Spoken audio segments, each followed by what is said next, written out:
اسود ومنيل. انت ما بتموتيش ليه؟ بدله عظيمه. افتح يا يحيى. بيتف في وشي لو الواد ده اتجوز. انت عندك حق يا طنط. لا حول الله يا رب، انت انطقتيني يا يحيى. افتح بالذوق احسن لك. العروسه هتنبهر بيها. في مفاجآت بعد الجواز كتير. ايه بقى؟ عايزه افتح يا يحيى ده انا اخش الفك بالملايه. زغروطه حلوه.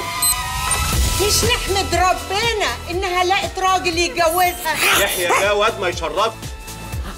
هات العلبه الخضراء اللي عليها ست بتزغرط وفي نفس الوقت عامله كده. حضرتك انا نطيت غلط.